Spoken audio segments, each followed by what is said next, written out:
আসসালামু আলাইকুম এভরিওয়ান, কেমন আছেন? আশা করি ভালো আছেন। আলহামদুলিল্লাহ আমিও ভালো আছি। কয়েকদিন থেকে ভিডিও দিতে পারিনি আপনাদের কাছে, কাজের চাপের জন্য। বাড়িতে বুঝতেই পারছেন, ঝাড়াঝুড়ির সব কাজের ক্ষেত্রে ভিডিও করতে পারিনি।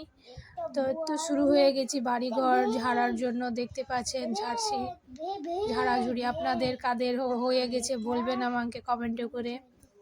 রমজান মাসে তো কাজ এই ঝাড়াঝুড়ি করতে হবে, বাড়িকে পরিষ্কার পরিচ্ছন্ন রাখতেই হবে। তো শুরু হয়ে গেছি একটা একটা করে করতে। মনে হচ্ছে কি খুব সহজ, ভিডিও করে তো দেখিয়েছি আপনাদের, তো মনে হচ্ছে খুব সহজ, কিন্তু এতটাও সহজ না। একা হাতে কাজ করা, ভিডিও করা, তার উপরে সব কিছু গোছানো, খুব কষ্ট লাগে। তার উপরে আপনারা ভিডিও দেখেন, অবশ্য লাইক করছেন না, কেউ চ্যানেলটা আমার সাবস্ক্রাইবও করছেন না। প্লিজ আমাকে একটু সাপোর্ট করবেন।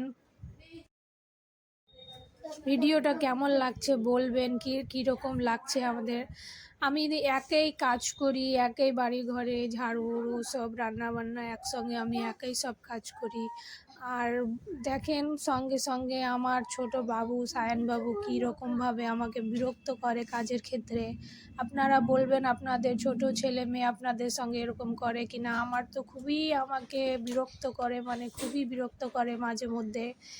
তো বলেন কীরকমভাবে রমজান মাস কাটছে আপনাদের? আলহামদুলিল্লাহ আমার তো ভালোই কাটছে। কাজ করতে করতে মনে হচ্ছে কি টাইমই পাওয়া যায় না, এতটাই টাইম একদমই হয়ে যাচ্ছে। আপনাদের সঙ্গে শেয়ার করলাম, দেখেন কত সুন্দরভাবে ঝাড়াঝাড়ি হয়ে ঘরটা গুছিয়ে নিলাম। বলবেন কমেন্টে কেমন লাগছে। আর এইদিকে আমার ঘরটাকেও আজকে পরিষ্কার পরিচ্ছন্ন করার জন্য রেডি হয়ে গেলাম। একে একে সমস্ত আমার জিনিসপত্রকে খুলে মুছে আবার অন্য ভালো প্লাস্টিকে ভরে দিলাম। ভিডিও মনে হচ্ছে আমার একদিনেরই, কিন্তু একদিনের না। এই ভিডিও আমার 2 দিন লেগেছে করতে, আপনাদের সঙ্গে শেয়ার করতে পারিনি।